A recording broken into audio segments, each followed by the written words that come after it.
Bismillahirrahmanirrahim. Assalamualaikum warahmatullahi wabarakatuh. Alhamdulillah, nahmaduhu wa nasta'inuhu wa nastaghfiruh wa na'udzu billahi min shururi anfusina wa min sayyiati a'malina. Man yahdihillahu fala mudilla lahu wa man yudlil fala hadiya lahu. Asyhadu an la ilaha illallah wahdahu la syarika lahu wa asyhadu anna Muhammadan abduhu wa rasuluh. Ballagha risalah wa adda al-amanah wa nasaha al-ummah wa jahada fillahi haqqa jihadi. Allahumma anfa'na bima 'allamtana wa 'allimna bima yanfa'una. Allahumma zidna 'ilma warzuqna fahma. Subhanaka la ilma lana illa ma 'allamtana innaka antal 'alimul hakim. Alhamdulillah, para jamaah sekalian rahimani wa rahimakumullah, kita dipertemukan kembali oleh Allah Subhanahu wa taala dalam majelis ilmu, dalam kajian As-Sirah An-Nabawiyah, perjalanan sirah hidup Nabi kita Muhammad sallallahu alaihi wasallam.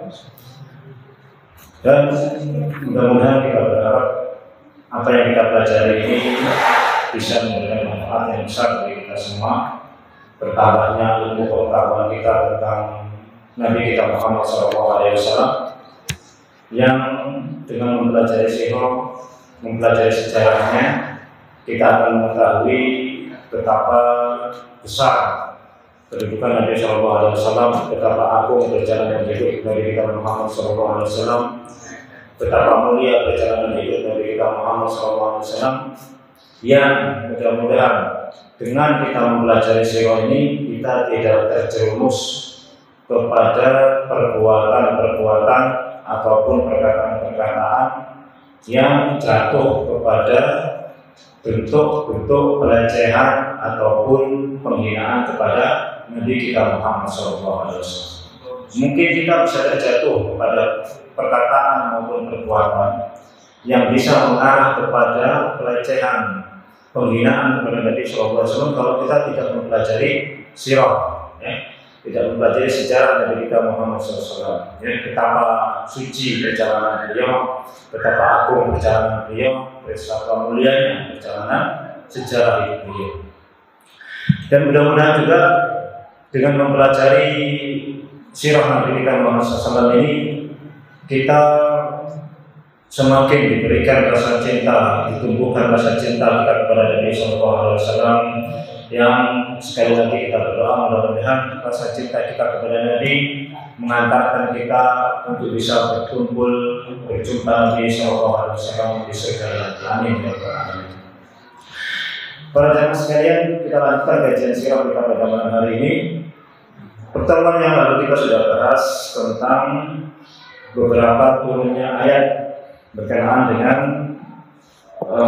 Nabi SAW berturut-turut, dari surat Al-Alaq sebagai awal surat turunnya wahyu, kemudian di tengah perjalanan terputusnya wahyu, di tengah perjalanan terputusnya wahyu, hampir kurang lebih selama 6 bulan, turun surat Wadduha secara penuh, untuk sekali lagi memberikan satu ketenangan kepada Nabi SAW, karena dalam riwayat Muslim disebutkan ketika terputusnya wahyu itu Nabi SAW merasa putus asa. Putus asa dalam artian tidak percaya bahwasanya yang menemui beliau pertama kali di gua itu malaikat. Jangan-jangan itu setan, jangan-jangan itu iblis. Kok nggak muncul lagi? Ya kan? Kalau memang itu malaikat, mestinya muncul lagi. Tapi kok lama nggak muncul? Muncul pikiran yang tidak. Sampai kemarin sudah saya ceritakan ada riwayat yang mengatakan Nabi SAW hendak bunuh diri bahkan. Kenapa? Karena beliau tidak suka dengan yang namanya jin sama setan. Tidak suka syair.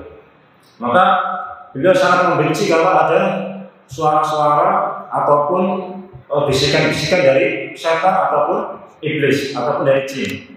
Beliau kemudian menyangka jangan-jangan itu setan, nggak muncul lagi, bentuknya pun menakutkan, tahu-tahu muncul di depan Nabi SAW, di tempat yang gelap gulita, ya, tidak tahu siapapun, tahu-tahu dia sudah masuk di hadapan Nabi SAW. Nggak mungkin kalau manusia biasa, mesti ini adalah jin.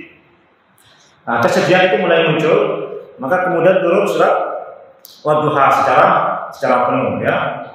Bagaimana Allah Subhanahu wa Ta'ala firmankan, kita sudah tahu artinya.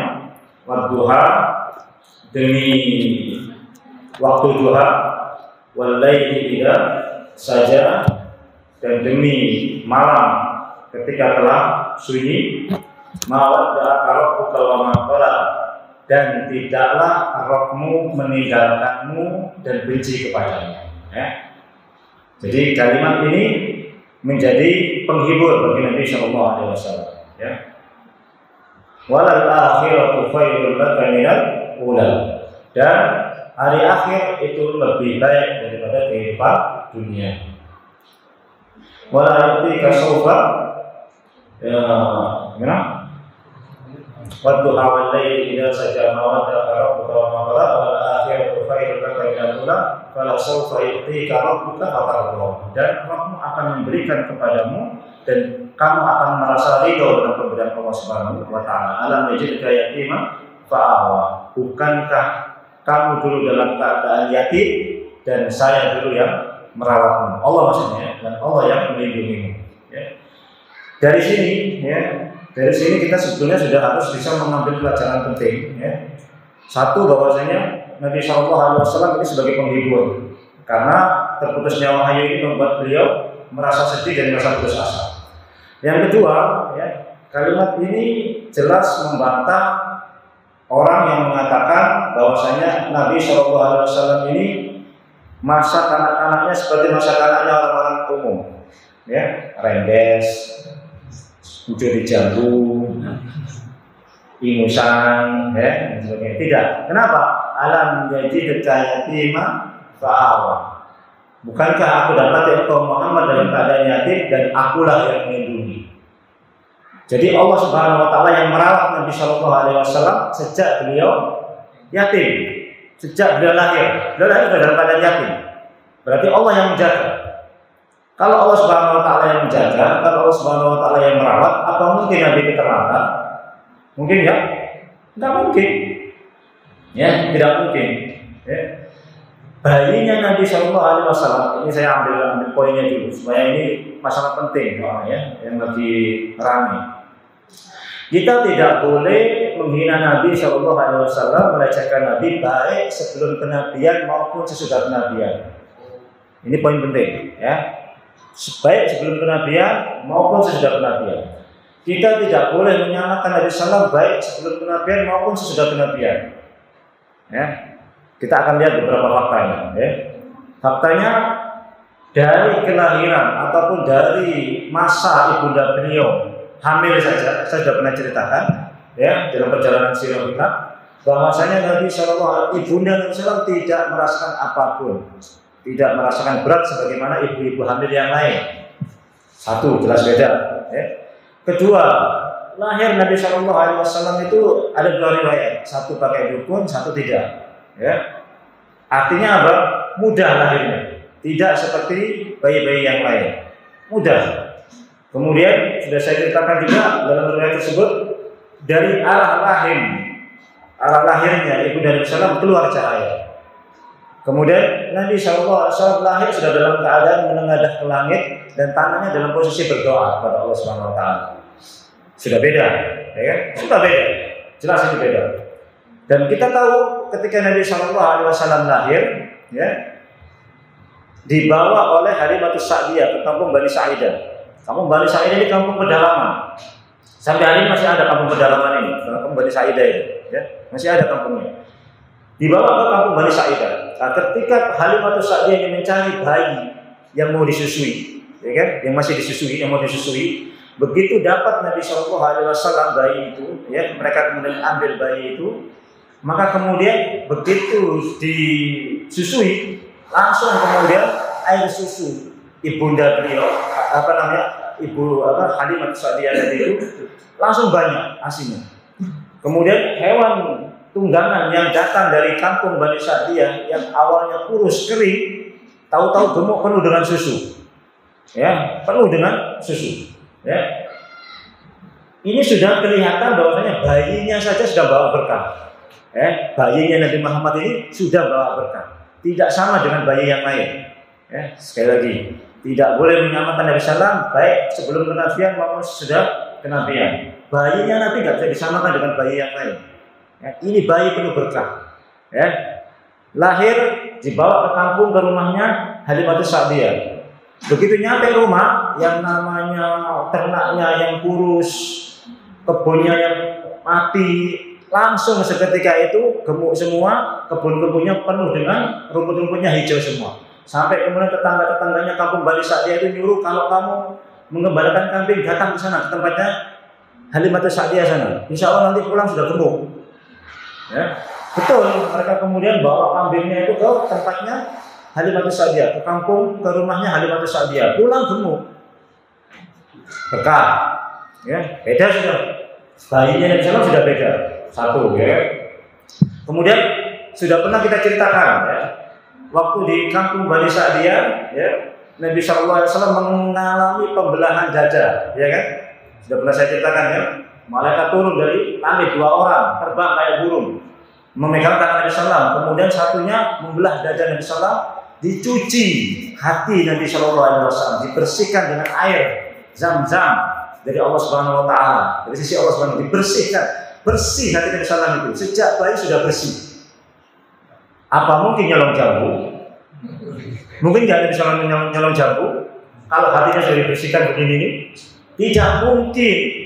Jadi nggak bisa disamakan Nabi Sallam itu dengan anak-anak yang lain. Anak yang lain mungkin nyolong jambu, tapi Nabi nggak mungkin. Kenapa? Hati beliau itu sudah bersih, nggak ada terbesit nyolong ambil punyanya orang, nggak ada. Sejak masa kanak-kanak, remaja sudah terkenal Al-Amin. Maknanya apa? Sama orang dewasa di sekitarnya itu, Nabi Sallam sudah banyak dititipi barang. Tolong ini jaga barang saya mau tawaf dulu. Saya mau nginep beberapa hari di sini, tolong barang saya dijaga. Kasih upah. Barang kembali utuh. Mereka pulang. Orang lain juga begitu nanti, nitip barang pada Nabi Sallam. Itu masih mudanya begitu. Kenapa? Karena hatinya sudah dicuci. Cuci bersih hatinya. Yang namanya bagian setan itu sudah dibuang, dicuci oleh malaikat. Dibuang. Jadi tidak ada kemudian dorongan-dorongan pengen maksiat, dorongan-dorongan pengen ngambil barang yang bukan punya miliknya, itu tidak ada sejak kecil. Jadi nggak bisa kita samakan bayinya Nabi Sallam dengan bayi-bayi yang lain. Anak yang nyolong jambu, Nabi Sallam nyolong jambu, jangan, nggak bisa. Beda. Sekali lagi beda. Maka bentuk pelecehan kalau Nabi disamakan dengan anak-anak itu. Bentuk pelecehan kalau Nabi disamakan. Karena nggak sama. Jauh. Kemudian kita lihat fakta yang lain. Ketika Nabi SAW tinggal bersama paman beliau. Tinggal bersama paman beliau. Betul, ketika kakek beliau sudah meninggal umur 8 tahun. Kumpul. Begitu kemudian waktu makan, anak-anaknya Abu Thalib ini semua pada ngumpul ngerebut makanan. Nabi SAW yang masih anak-anak duduk di pojok, nggak mau ikut-ikutan. Kenapa? Beliau sadar, beliau bukan anak kandungnya. Jadi belum minggir dulu, biarkan mereka makan dulu. Kalau ada sisa nanti saya makan. Kalau tidak ada sisa tidak apa-apa, saya tidak makan. Bayangkan, anak sekecil itu sudah punya pikiran. Ini saya bukan saya cuma anak asuh di sini. Ini saya bukan anak kandung. Mereka ini anak kandungnya paman saya. Biarkan mereka makan dulu. Nabi Sallam seusia itu sudah punya akhlak seperti itu. Jelas beda sama anak yang lain. Jelas beda. Ini sedikit bentuk pengagungan kita kepada Nabi kita Muhammad SAW, baik beliau sebelum kenabian maupun sesudah kenabian. Tidak bisa disamakan sama sekali. Tidak bisa disamakan sama sekali. Sama manusianya sama. Sakit juga sakit, sama, tidur juga tidur. Tetapi tidurnya Nabi beda dengan tidurnya kita. Jelas riwayat Bukhari bahwa Nabi SAW kalau tidur itu cuma matanya saja yang tidur, tapi hatinya nyambung dengan Allah Subhanahu Wa Taala. Betul kan? Lain dengan manusia, lain dengan kita. Semua tidur, mata tidur, telinga tidur, nggak dengar sama sekali, Hati juga tidur, subuh pun nggak dengar. Kalau dengar apa namanya, kencingi sama setan, nggak jadi bangun, hati nggak tergerak pergi ke masjid. Nabi tidak, matanya saja terkejar, hatinya terus nyambung dengan Allah Subhanahu Wa Taala. Beda. Sakitnya Nabi Sallam, sakit sama, kita juga sakit, harus Nabi Sallam juga sakit. Tapi sakitnya Nabi Sallam itu lebih berat daripada sakitnya manusia biasa. Kenapa? Ngangkat derajat, nggak sama derajatnya, sakitnya nggak sama. Merasakan maut pun lebih berat Nabi Sallam daripada yang lain. Jelas beda, jelas beda. Ingusnya Nabi dengan ingusnya manusia sama, keluar ingus, tapi nggak bisa dibedakan, nggak bisa disamakan. Kenapa? Ingusnya Nabi berkah. Kalau Nabi begitu diambil sama sahabat, diusapkan ke tubuhnya. Kalau Nabi Sallam meludah, diambil ludahnya, Nabi Sallam potong rambutnya pun diperebutkan bawa pulang. Berkah, semuanya berkah. Keringatnya Nabi, begitu netes keringatnya Nabi diambil oleh para sahabat. Harum baunya kayak minyak wangi, dibuat minyak wangi, dibuat parfum, berkah. Terpelihara, rambut beliau itu hitam, lurus. Sudah pernah saya ceritakan ya, bagaimana fisik Nabi Sallam.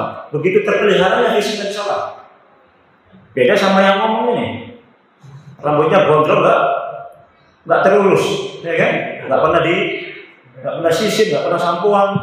Nabi Sallam bersih rambutnya, lurus, jauh beda sama yang gondrong itu, ya kan? Jauh sekali, timbal, ya kan?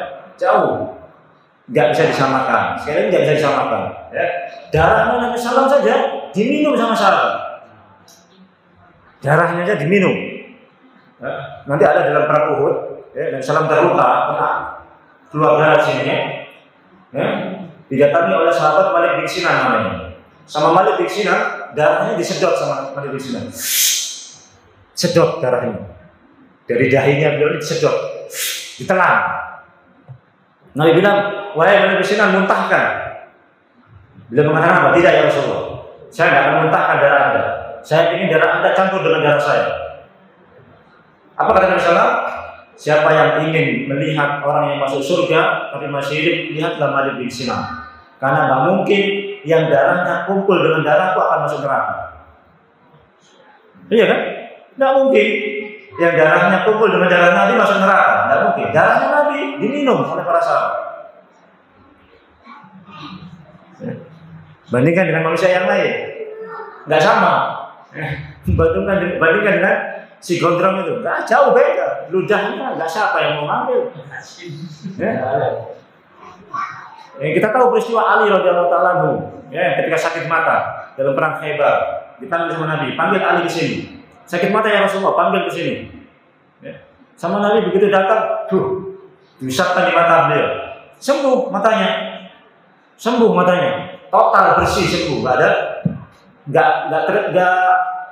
nggak bisa dibedakan mana yang sakit mana yang enggak, saking sembuhnya. Itu dari Nabi Sallam. Dalam perang Ahzab, 1.000 orang, 1.000 orang perang Ahzab dalam keadaan musim paceklik. Nabi Sallam sampai mengganjal perutnya dengan batu, kan begitu ya. Sahabat pun demikian. Ada yang 1, ada yang 2. Nabi Sallam 3 batu ditaruh di perutnya. Sampai kelihatan oleh Jabir bin Abdullah. Begitu beliau mukul batu kelihatan perut beliau. Maka Jabir kemudian pulang ke rumahnya. Wahai istriku, ada makanan enggak? Kata istri, ada. Anak kambing kecil sama 2 sok gandum.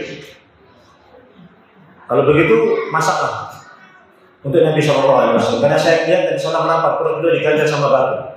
Maka istrinya bilang, baiklah, saya masak. Tapi ini pesan saya, ya kan? Ini pesan saya. Ini cuma 1 anak ekor kambing kecil sama 2 sok gandum. Jadi panggillah Rasulullah dan beberapa orang saja, kan begitu ya perintah istrinya, ya kan?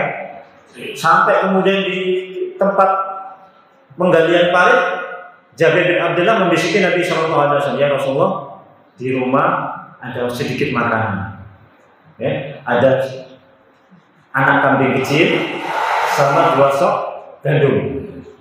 Silakan Anda ke rumah dan beberapa orang sahabat saja ya Rasulullah.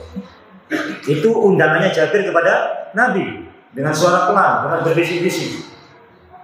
Begitu dapat undangan dari Nabi SAW, dapat undangan dari Jabir, Nabi SAW langsung bilang, wahai para penggali parit, semuanya kalian ditraktir sama Jabir bin Abdullah. Berapa orang? 1000 orang. Padahal pesan istrinya untuk Nabi dan beberapa orang saja, kan begitu ya? Istrinya bilang, wahai Nabi SAW bilang, wahai para penggali parit, semuanya kalian ditraktir sama Jabir bin Abdullah. Bayangin, ditraktir 1000 orang. Siapa yang bisa ditraktir 1000 orang? Ya kan? Begitu selesai ngumpul semua, Nabi SAW bilang sama Jabir bin Abdullah, wahai Jabir, kamu pulang dulu. Pulang dulu. Pesan saya, jangan pindahkan tungku yang buat masak anak kambing itu, dan jangan pindahkan tungku yang buat masak gandum tadi itu. Tunggu saya sampai ke situ. Baik ya Rasulullah. Pulang dia ke rumah, bilang sama istrinya, wahai istriku, ini gimana ini? Nabi SAW mengundang seluruhnya. Loh, kamu ini gimana? Tadi kan sudah saya suruh bilang Rasulullah SAW dan beberapa orang saja. Tapi ya sudah, Nabi SAW sudah kado mengundang. Bagaimana? Nabi SAW pesan jangan dipindahin tungkunya. Baiklah. Nabi SAW datang. Mana tungku kambing? Situ ya Rasulullah. Datang Nabi SAW diludahi. Tuh. Tungku yang ada kambingnya tadi. Yang rotinya tadi mana? Sebelah situ ya Rasulullah. Datang diludahi. Tuh. Sudah, suruh makan mereka. Makan. Sampai kenyang, nggak habis-habis. Ini khusus Nabi. Jangan ditiru. Khusus Nabi. Sekali lagi khusus Nabi. Karena Nabi beda sama manusia. Nanti jangan nyoba-nyoba. Ya, sayur asam nggak pakai garam, kasih itu udah asin. Tapi nggak bisa dimakan. Ya, beda. Sekali lagi beda. Ya, sebelum kenabian, sesudah kenabian. Maka jangan samakan Nabi SAW baik sebelum kenabian maupun sesudah kenabian. Menyamakan Nabi sebelum kenabian maupun sesudahnya bentuk pelecehan. Ya, bentuk pelecehan. Karena jauh, nggak sama, semuanya nggak sama. Ya, jadi ini mungkin sedikit bayan penjelasan ya. Karena ada orang yang mengatakan nggak apa-apa itu kan sebelum diutus jadi nabi. Sebelum diutus jadi nabi itu sudah ada berita kepada kaum-kaum terdahulu bahwasanya nanti sudah ada nabi dan semuanya sudah ridho. Berarti sama saja menghina nabi sebelum kenabian, aslinya sudah menghina nabi sebetulnya. Kenapa? Karena sudah dijamin jadi nabi nanti dan sudah diinfokan ke seluruh umat sebelumnya. Itu seorang nabi sudah lahir. Kalau menghina nabi sebelum kenabian sama dengan menghina nabi. Kamu sudah jadi nabi kok, cuma tunggu waktu saja. Kan gitu kan? Tinggal nunggu waktunya saja. Jadi nggak boleh, ya. Kita nggak boleh nyamakan, ya. Nabi dengan anak-anaknya seusia, ya. Ini kan semua ya. Jadi ini sedikit poin yang ingin saya selipkan pada pertemuan kita kali ini. Karena ini pelajaran sirah berkenaan dengan Nabi SAW. Kita harus mengetahui betapa keagungan Nabi SAW, ya. Betapa ketinggian derajat Nabi kita Muhammad SAW, ya. Nanti kita akan bahas juga betapa tingginya derajat Nabi SAW dalam bab yang lain. Baik, itu turun ayat. Kemudian kemarin sudah saya sampaikan turun ayat setelahnya, ya. Setelah Wadduha, kemudian turun ayat Al-Muzammil, ya ayyuhal muzammil qumil laila illa qalila nisfahu aw inqus minhu aw qalila aw zid alaihi warattil qur'ana tartila, dan seterusnya, ya. Turun surat Muzammil. Setelah turun surat Muzammil, turun surat Mudaththir, ya.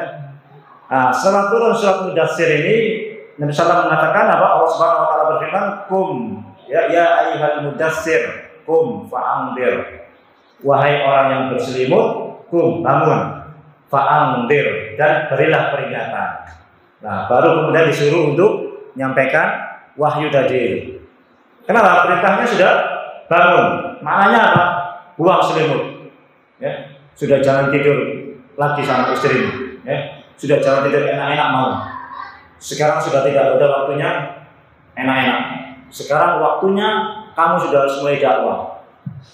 Jadi sejak itu sampai Nabi SAW meninggal, Nabi gak istirahat. Sejak turun ayat itu, kum fa'andir, sudah nggak istirahat.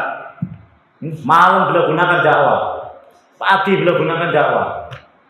Semua waktu beliau gunakan dakwah. Kenapa? Perintahnya apa?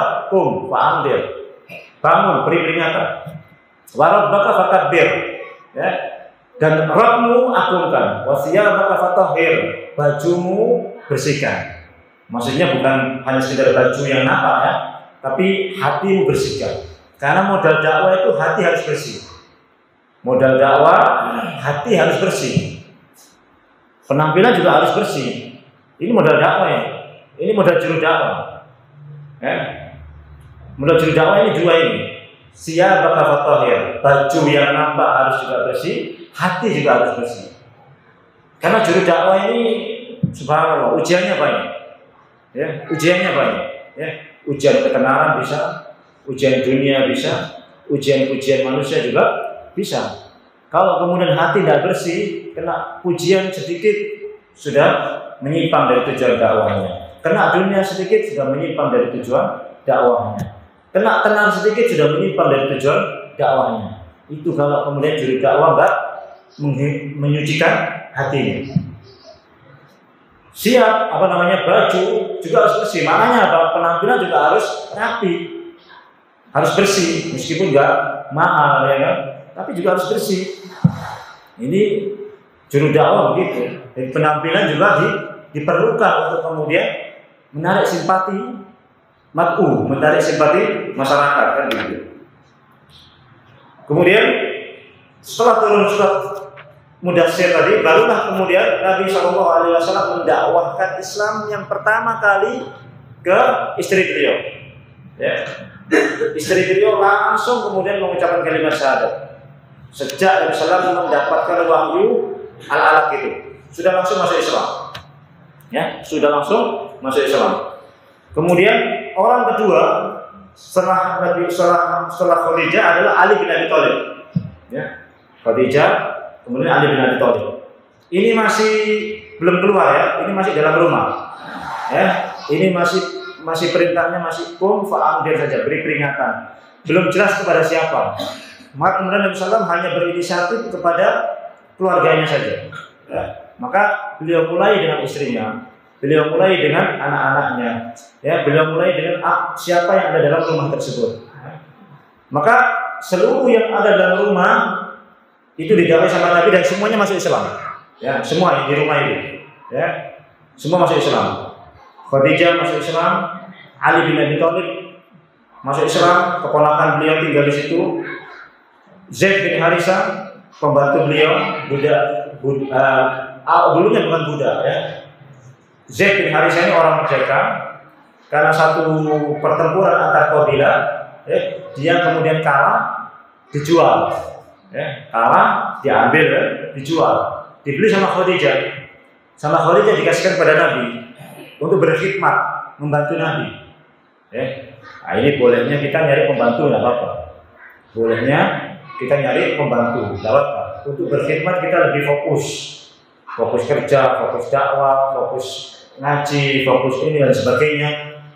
Untuk lebih memberikan pelayanan kepada kita, boleh nyari pembantu boleh. Ya. Ini bisa diambil hukum, bolehnya kita nyari pembantu. Ya.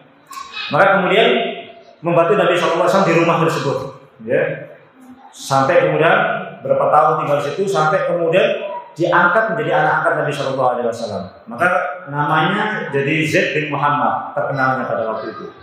Sampai kemudian turun dalam surat Al-Ahzab menghapus yang namanya anak angkat. Karena pada zaman itu anak angkat sama dengan anak kandung, ya, dapat warisan dan bisa mewarisi pada saat itu. Maka kemudian ini dihapus sama Nabi. Sudah. Jadi anak angkat itu sama dengan anak sendiri. Sampai kemudian nama ayah angkatnya itu dimasukkan ke belakang namanya dia. Ini tidak boleh sebenarnya. Tetap hukumnya tidak boleh, ya. Sudah dihapus ini. Jadi anak angkat sama dengan ikhwan, ya. Anak angkat sama dengan saudara saja, sama teman, ya. Jadi tidak ada ikatan untuk saling mewarisi dan tidak boleh nasabnya disambungkan sama anak angkatnya. Tetap yang namanya nasab disambung dengan nama bapaknya. Bapaknya, tidak boleh bapak angkat, bapak kandungnya. tetap bapak kandungnya, ya. Meskipun yang merawatnya bapak angkat, yang memeliharanya bapak angkat, tetap nama di belakangnya bapak aslinya, jangan bapak angkat. Ya. Perempuan juga begitu. Kalau ada perempuan di belakang namanya kasih nama bapaknya, jangan nama suaminya. Ya. Kadang-kadang ibu-ibu ada nama suaminya di belakang, ya kan? Ya, ibu siapa namanya? Astuti Haryono, belakangnya ada Haryono, ini bapak itu nama suaminya. Ya, itu tidak boleh. Ya. Belakangnya harus nama ayahnya, tidak boleh nama suaminya. Ya, nama suaminya. Zaid bin Haritsah kemudian masuk Islam. Anak beliau semuanya masuk Islam. Ya, yang pertama Zainab, yang kedua Ruqayyah, Ummu Kulsum, Fatimah, Abdullah, Qasim. Ya, semua masih kecil, yang besar cuma Zainab. Sudah masuk Islam. Ya, masuk Islam. Kemudian setelah dalam rumah masuk Islam, beliau keluar nemui Abu Bakar Siddiq. Ya. Abu Bakar temui, ya Abu Bakar, saya mendapatkan kejadian seperti ini. Ya, saya Nabi SAW menyebutkan suratnya, Iqra-nya dibaca. Ya. Surat Al-Iqra itu dibaca. Kemudian turun surat Muzammil dibaca, turun surat Mudaththir dibaca. Langsung Abu Bakar bilang, asyhadu an la ilaha illallah wa annaka rasulullah. Saya bersaksi tidak ada ilah kecuali Allah dan engkau wahai Muhammad sekarang utusan Allah. Saya yakin sama kamu dan saya akan ikut berdakwah kamu. Saya akan ikut dakwah bersama kamu sekarang juga. Ya. Jadi tidak ada angin, tidak ada hujan. Nabi SAW datang ke rumahnya Abu Bakar langsung nyuruh syahadat. Abu Bakar nggak pakai apa-apa, langsung terima. Nggak pakai tanya dari mana, nggak pakai tanya bagaimana, macam-macam, langsung kemudian syahadat. Nggak pakai begitu, langsung dakwah. Ya, yang didakwai seterusnya adalah Utsman bin Affan. Ya, Utsman bin Affan. Kemudian setelah Utsman bin Affan, sahabat yang lain yang masuk melalui Abu Bakar Siddiq, Zubair bin Awam, kemudian Abdurrahman bin Auf, kemudian Sa'ad bin Abi Waqqas, Thalhah bin Ubaidillah. Nah, nama-nama ini, nama-nama sahabat yang termasuk 10 masuk surga, termasuk sahabat yang 10 orang dijamin masuk surga. Jadi masuk Islam berkat Abu Bakar Siddiq. Siapa saja tadi itu? Utsman bin Affan, Zubair bin Awam, Abdurrahman bin Auf, Sa'ad bin Abi Waqqas, Thalhah bin Ubaidillah. Ini sahabat-sahabat yang termasuk dalam kategori 10 orang sahabat yang dijamin masuk surga. Anda bisa bayangin. Jadi di antara 10 yang masuk surga itu yang dijamin masuk surga Abu Bakar, Umar, Utsman, Ali, kan begitu ya. Baru kemudian Abdurrahman bin Auf, Thalhah bin Ubaidillah, Zubair bin Awam, Sa'ad bin Abi Waqqas, Ubaidah bin Jarrah, kemudian Sa'ad bin Zaid. 10. Di antara 10 ini ya, yang berkat dakwahnya Abu Bakar berapa? Utsman, Sa'ad bin Abi Waqqas, Abdurrahman bin Auf, Thalhah bin Ubaidillah, Zubair bin Awam. Bayangin, 5 orang ya, hasil dakwahnya Abu Bakar semuanya dijamin masuk surga. 10 orang pertama dijamin masuk surga. Bisa bayangkan yang Abu Bakar Siddiq ini, hasil dakwahnya luar biasa. Di antara 10 itu 5 itu hasil dakwahnya beliau. 5 hasil dakwahnya beliau. Termasuk beliau sendiri kan, jadinya kan. Bisa bayangkan betapa mulianya Abu Bakar Siddiq. Jadi Abu Bakar ini sudah panen dari pahalanya Utsman, pahalanya Zubair bin Awam, pahalanya Thalhah bin Ubaidillah, pahalanya Sa'ad bin Abi Waqqas. Pahala dari situ. Kenapa? Karena beliau yang ngajak awal. Anda bisa bayangkan nih, Utsman bin Affan. Ya kan, Utsman bin Affan. Utsman bin Affan kita tahu sendiri Utsman bin Affan pada perang Tabuk. Ya. Siapa yang membantu dalam perang Tabuk ini? Siapa yang mempersedekah? Tidak ada yang jawab, Utsman langsung maju. Saya Rasulullah. Saya infak 100 ekor kuda plus isinya. Plus isinya semuanya. Ya. Kalau bahasa sekarang ini saya mobilnya 100 sama bensinnya sama konsumsinya semuanya. Mana ada yang begitu? Ya. Mana ada yang begitu? Ya. Motor aja masih susah ya. Bensinnya ngepres udah mau habis ya. Setelah itu kemudian bilang lagi, siapa yang mau infak lagi? Ini karena modalnya masih banyak. Ini perang Tabuk ini, besar perang ini. Ya. Siapa lagi yang mau infak? Tidak ada yang jawab. Saya lagi ya Rasulullah. Saya 100 lagi. 100 lagi. Sampai 10 kali. Utsman terus. Berarti berapa jumlahnya? 1000. Begitu sudah selesai 10, siapa lagi yang mau infak? Tidak ada lagi. Utsman lagi, saya Rasulullah. Karena kuda saya sudah habis, ini saya ada 70 ekor onta. Gimana ini? 70 ekor onta ini semua saya isinya. Apa kata Rasulullah? Ya. Setelah hari ini Utsman sudah dijamin masuk surga. Ya. Setelah hari ini, setelah infak ini, Utsman sudah dijamin masuk surga. Itu yang panen pahala siapa? Abu Bakar juga panen pahala. Kenapa? Abu Bakar yang ngajak.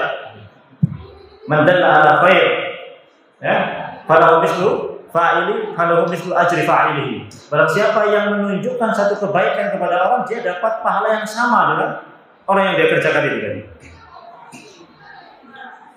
Ya. Antum cuma bilangin satu orang ngaji di sini, satu orang datang ke sini. Alhamdulillah kok dia ngaji terus. Alhamdulillah kok dia berubah. Maka setiap kebaikan yang dia lakukan, antum panen pahalanya. Nah, setiap dia melakukan kebaikan karena perantaraan dakwah kita, karena perantaraan petunjuk antum panen pahala. Terus panen pahala. Terus panen pahala. Apalagi nunjukin pondok Quran. Panennya pahalanya sampai mati, sampai hari kiamat. Ya. Jadi ada tetangga atau teman tanya, ya, tempat pondok tahfidz Quran yang baik yang mana? Oh sana Pak, Mojokerto. Ya, namanya Al Hijrah. Datang dia ke sana, mondok di situ. Sampai hari kiamat antum panen pahala dari orang itu. Kenapa? Pahalanya orang yang belajar Al-Quran sampai Al-Quran habis. Al-Quran habisnya kapan? Hari kiamat. Berarti panen kita pahala kalau kita menunjukkan orang belajar Quran sampai hari kiamat. Ya. Ini bakal panen pahala ini. Ya. Utsman pernah beli sumur, ya kan? Utsman beli sumur punya orang Yahudi. Ya. Sampai hari ini sumur itu kemudian jadi kebun kurma dibeli sama beliau, sumur dibeli sama beliau, sampai hari ini jadi investasi. Hasil investasinya itu ditabungkan atas nama Utsman bin Affan. Ya, dikelola oleh pemerintah, ya, dijadikan apa gitu hotel atau apa, hasilnya sebagian itu diinfakkan atas nama Utsman bin Affan. Jadi Utsman bin Affan sampai hari ini panen pahala. Sampai hari ini. Berarti Abu Bakar panen pahala juga dari Utsman bin Affan. Luar biasa ini Abu Bakar ini. Ya. Itu kehebatan Abu Bakar Siddiq. Kemudian Nabi SAW bilang, ini apa namanya? Saya selipkan dulu ya. Ini bukan pelajaran penting untuk mengungkap kasus-kasus yang terjadi pada hari ini. Pelecehan terhadap Nabi SAW terutama ya. Kemudian Nabi SAW mengatakan kalau imannya seluruh umat ini ya, termasuk para sahabat. Nabi SAW bilang seluruh umat ini, ya, kita plus para sahabat yang lain, seluruhnya dikumpulkan jadi satu, ditimbang sama imannya Abu Bakar, masih berat imannya Abu Bakar timbangannya. Ya, manusia. Ya. Kemudian dalam riwayat Bukhari, saya juga menyebutkan, tidak ada orang yang berjalan di bawah kolam langit ini, ya, setelah para nabi yang lebih muda daripada Abu Bakar Siddiq. Berarti pengikutnya para nabi, pengikutnya para nabi dibandingkan dengan Abu Bakar masih lebih mulia Abu Bakar Siddiq. Ini Abu Bakar Siddiq, ya, kemuliaannya sudah luar biasa kemuliaan Abu Bakar Siddiq, ya. Peristiwa Isra Mi'raj semua orang ragu, bingung. Abu Bakar datang. Kenapa kalian ragu? Kenapa kalian bingung? Seandainya Nabi bilang ada peristiwa yang bisa daripada ini, saya percaya dan kalian harus percaya. Seandainya Nabi bilang tembok ini putih, Nabi bilang warnanya hitam, saya akan katakan tembok ini hitam dan saya akan salahkan mata saya. Kata Abu Bakar Siddiq. mulia Abu Bakar Siddiq ini. Derajatnya paling tinggi. Setelah Nabi sallallahu alaihi wasallam, manusia yang paling mulia Abu Bakar Siddiq. Maka tidak bisa manusia manapun dibandingkan dengan Abu Bakar Siddiq. Ya, manusia manapun dibandingkan dengan Abu Bakar Siddiq tidak bisa. Ya. Kalangan level para sahabat dibandingkan dengan Abu Bakar Siddiq tidak bisa. Kalangan para pengikut Nabi sebelumnya tidak bisa. Kalangan umat sekarang apalagi tambah tidak bisa. Apalagi dibandingkan dengan Rasul Shallallahu Alaihi Wasallam. Apa bukan penghinaan begitu? Hah? Meskipun nggak ngomong menghina, kalau menyamakan manusia dengan Rasul, jelas penghinaan. Jelas penghinaan. Wong dengan Abu Bakar saja sama Rasul itu sudah jauh. Jangankan orang ini, wong para sahabat saja, pengikut para nabi sebelumnya itu nggak sebanding dengan Abu Bakar. Apalagi orang ini bukan ulama, bukan mujahid, bukan apalagi bukan ustadz, bukan apa, malah seorang komunis, ya kan? Dan sebagainya. Kok dibandingkan dengan Rasul jelas penghinaan, ya? Nggak usah ngomong hina, itu jelas penghinaan, ya? Nggak usah dicari-cari alasan, itu sudah penghinaan, ya? Karena manusia saja ditimbang sama orang ini nggak ada apa-apanya, jauh. Apalagi Rasul. Rasul itu di antara para Rasul Nabi SAW lebih mulia daripada para Rasul. Ya, di antara para Rasul, ya 25 itu yang paling mulia kan 5 ulul azmi. Ya kan? Nabi Isa, Nabi Musa, Nabi Nuh, Nabi Ibrahim, Nabi kita Muhammad SAW. Di antara ulul azmi yang paling mulia Nabi kita Muhammad SAW.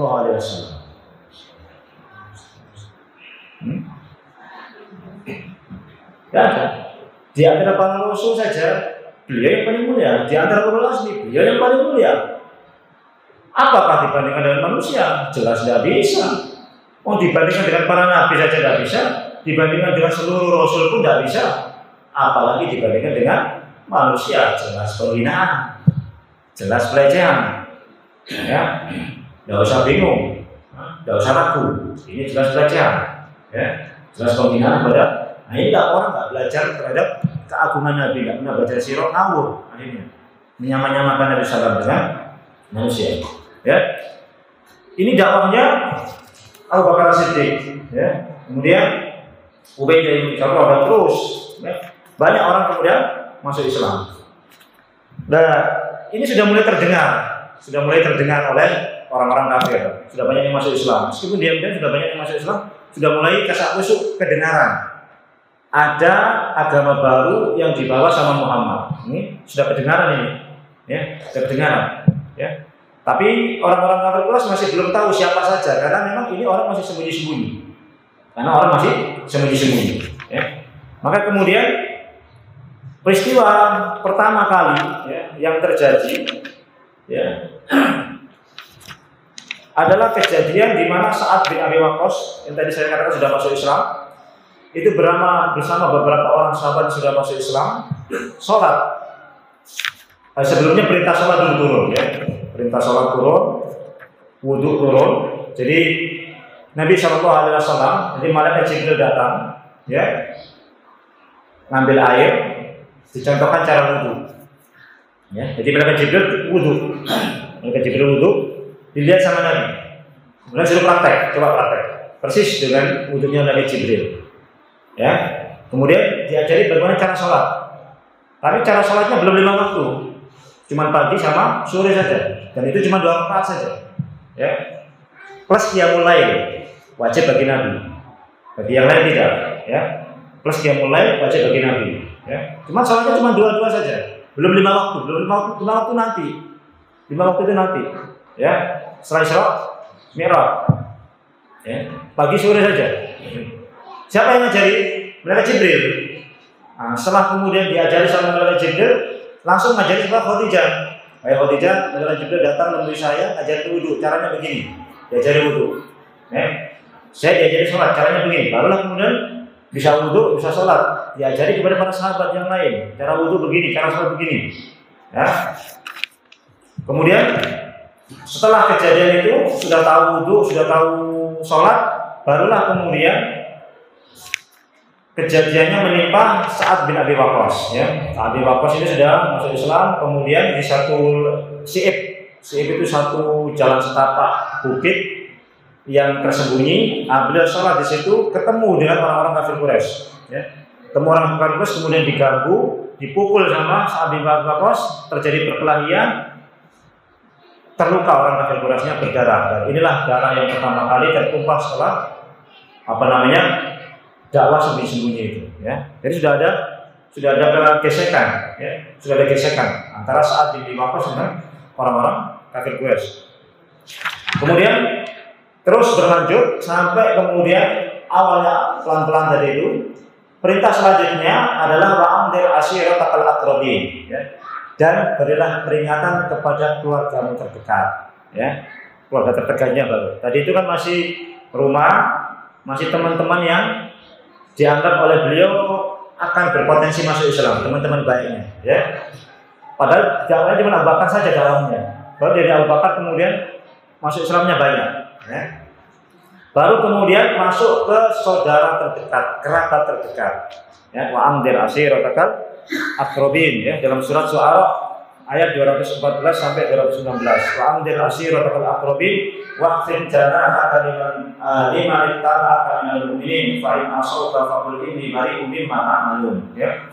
Dan berilah peringatan kepada saudaramu yang paling dekat, waqfid janahaka liman ittaba'aka minal mu'minin, dan rendahkanlah dirimu di hadapan orang-orang yang masuk Islam, yang mukmin. Fa'in asauka faqul inni bari'un mimma ta'malun, dan jika mereka bermaksiat kepadamu, menentangmu, katakanlah aku berlepas diri dari apa yang kamu lakukan. Ini perintah yang kedua. Barulah setelah ini ayat ini turun, Nabi Sallam mengumpulkan paman-pamannya, ya, Abu Lahab, ya, Abu Sufyan, teman-temannya, pokoknya kerabat-kerabatnya dikumpulkan dari Bani Hashim, Bani Abdul Muthalib, berkumpulan semua, ya, terkumpul kurang lebih 45 orang, ya. Setelah kumpul 45 orang, ya, dikasih makan, kasih minum, kemudian Abu Lahab sudah dengar kasak kusuk ini, bilang sama Nabi, wahai Muhammad, ya, kita ini paman-paman, ya, jangan sampai kemudian kita ini berkumpul bersatu untuk memerangimu karena kamu mendakwahkan, karena kamu mengajarkan, karena kamu mengikuti agama yang baru itu. Sudah dengar ini? Sudah agama baru, ya. Maka pertemuan ini Nabi Sallam tak ngomong apa-apa, ya. Ya kalau itu ya sudah, makan-makan aja, nggak jadi dakwah, nggak jadi dakwah. Karena Abu Lahab belum sudah ngomong, ya, kamu nggak usah ngajak-ngajak, daripada nanti terjadi peperangan antara kami dengan kamu, ya kan, kamu bahkan mampu melawan kami akan bersatu melawan kamu nanti. Kalau kamu memaksakan diri mendakwakan agama yang baru ini, ya. Nabi Sallam diam, nggak dakwah. Baru kemudian undangan lagi yang kedua, makan-makan lagi, ya, diundang makan-makan lagi. Baru yang kedua, Nabi SAW mengadakan mendakwahkan Islam, ya. Terus terang Nabi SAW kemudian mendakwahkan Islam, ya. Beliau mengatakan, wallahi ya Bani Abdul Muthalib, ma a'lamu syaban fil ard ja'a qaumahu bi afdali mimma ji'tukum bihi. Wahai Bani Muthalib, aku tidak mengetahui seorang pemuda dari kalangan orang Arab yang datang di tengah kaumnya lebih mulia daripada apa yang aku bawa ini. Inni qad ji'tukum bi khairin dunya wal akhirah. Sungguh aku telah datang kepadamu dengan kebaikan dunia dan akhirat. Waqad amarani Allah Ta'ala an ad'uwakum ilaihi, dan aku diperintahkan Allah untuk menyeru kalian kepadanya. Fa ayyukum yubayyi'uni ala ayyakuna akhi wa sahibihi. Maka berbaiatlah kepadaku dan terimalah dakwahku. Abu Lahab lagi, ya, yang kemudian menolak dakwah tersebut. Paman beliau, ya, Abu Thalib, senang mendapatkan dakwah tersebut, ya, senang mendapatkan dakwah tersebut. Kemudian pagi harinya, ya, setelah kumpulin keluarga tadi itu, ditausiahi, dikasih peringatan, Abu Lahab nolak. Paginya kemudian Rasulullah naik ke bukit Jabal Abu Qubais, ke gunung yang paling tinggi. Sekarang jadi tempat istananya raja di Mekah. ya, tempat istananya raja di situ, dibangun di situ, diratai, dibangun rumah di situ. Mewah, ya, mewah tempat. Naik ke situ, barulah kemudian beliau bilang apa? Ya sobaha, ya sobaha. Ya sobaha itu kalau bahasa kita ini bahaya. Ya, jadi kalau ada bahaya, orang Quraisy itu naik ke Bukit Abdul Qubais, ya. Jadi kemudian teriak, ya sobaha, berarti bahaya, gitu bahasanya ya. Untuk mengundang orang datang ke tempat situ. Atau ngasih pengumuman, ya, mau ada pengumuman, nanti naik ke bukit situ, teriak, kemudian semua orang pada ngumpul di situ. Karena kalau naik ke tempat yang tinggi, nanti suara itu menggema, ya, ya, nggak ada loudspeaker, ya, nggak ada apa namanya ini, ya, nggak ada toa, nggak ada apa. Naik ke Abdul Qubais, nanti suara itu naik, nyebar ke rumah-rumah, mantul ke sana kemari, nyampe ke rumah-rumah, akhirnya semuanya datang ke situ. Ya. Dan Nabi SAW kemudian pagi-pagi juga begitu, ya soba, pagi-pagi badannya gitu. Maka beliau mengatakan apa? Ara'aitukum law akhbartukum anna khailan bil wadi turidu an nughira 'alaikum akuntum musaddiqiyya. Ya. Beliau mengatakan ara'aitukum, bagaimana menurut pendapat kalian law akhbartukum, seandainya aku kabarkan kepada kalian anna khailan bil wadi, sesungguhnya ada pasukan berkuda di balik bukit ini, turidu an tughira 'alaikum, ingin menyerang kalian, akuntum musaddiqiyya, apakah kamu akan membenarkan saya? Qalu na'am ma jarabna 'alaika kadiban, betul, kami belum pernah mendapatkan engkau wahai Muhammad dusta. Ya. Kemudian Nabi SAW mengatakan apa? Fa inni nadhirun lakum, sungguh aku peringatkan kepada kalian baina yaday adab syarif, tentang adanya adab yang pedih di tanganku ini. Ya.